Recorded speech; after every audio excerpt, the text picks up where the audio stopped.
Well, the fame is the name of the game. Well, welcome back, everyone. Yep, that's right. I'm going to be going through Lady Gaga's discography and just giving my thoughts on each of her studio albums, plus the re release for her first album. Well, so let's get into the video. Yeah, for those who were curious, I'm not doing the disturbed videos.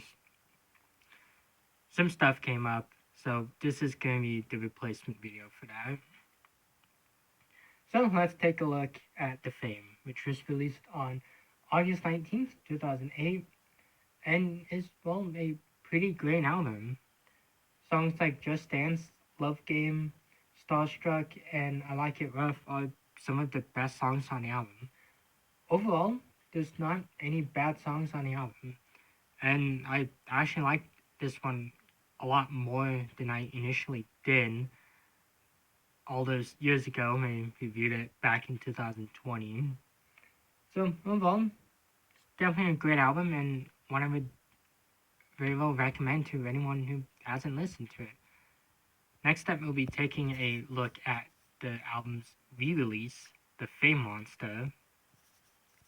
The Fame Monster dropped on November 18th, 2008, and, well, actually no, 2009, my bad, and is a, well, kind of a re-release of The Fame. It also did feature some new tracks, which I'll be covering right now.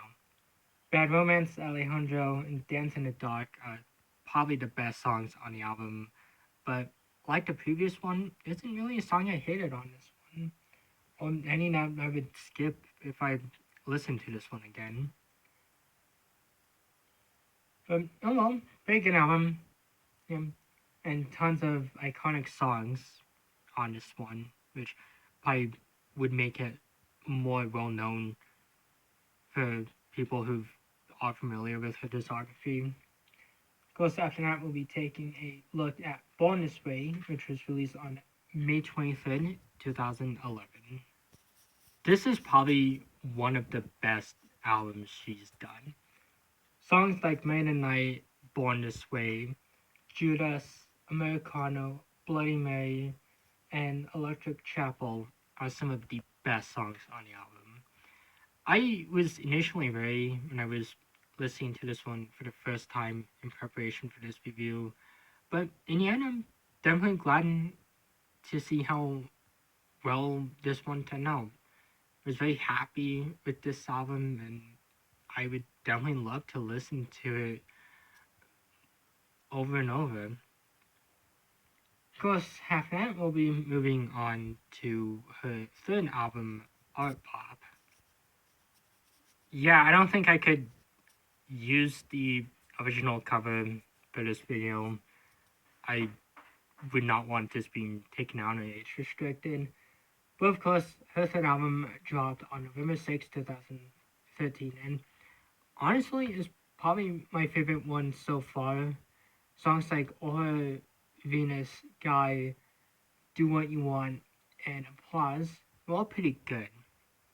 It's a very unique album, and one I'm definitely will continue going back to and listening to.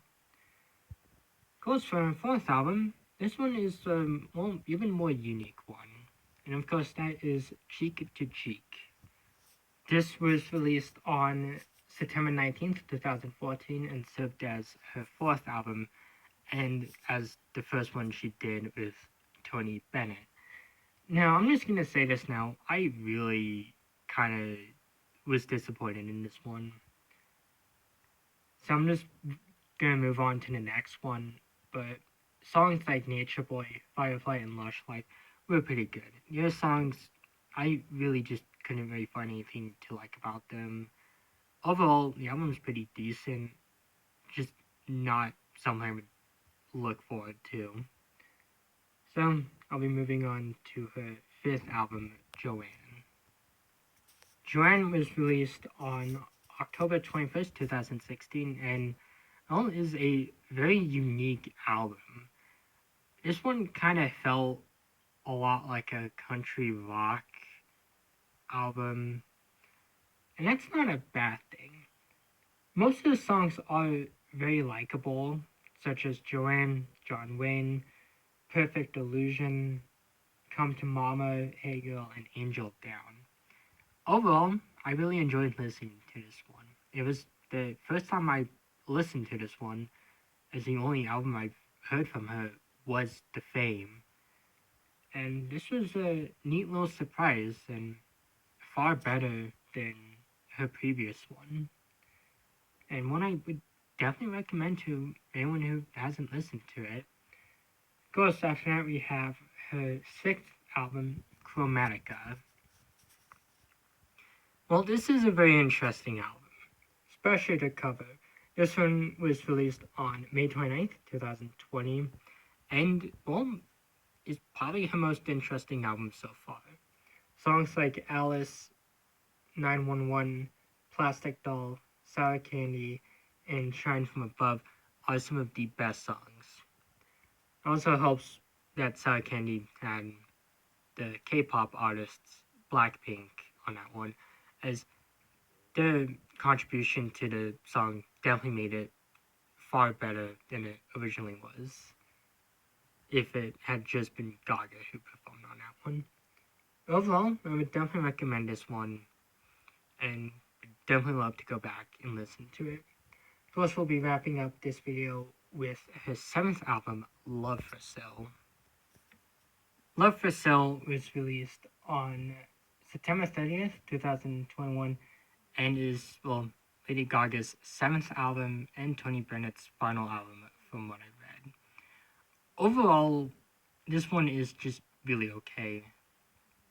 Most of the things I said about the previous one with him kind of still stand on this one. Nothing against anyone who worked on this album. It's just some of the songs just really didn't appeal to me. You know, covers albums are difficult to do, and in this case, this wasn't what I liked. But overall, it's a bit decent. But yeah, I just don't really have much to say about this one. And I guess if they ever do a third album together, hopefully, you know, it'll be far better. But for those who like it, well, it's great. You know, there's some good songs on this one, but not really much for me to really say that I would want to listen to it again. But other than that, that's really my thoughts on her discography. I'll of course be back next time with a Skyrim Quest review. So until then, goodbye everyone. Have a nice day.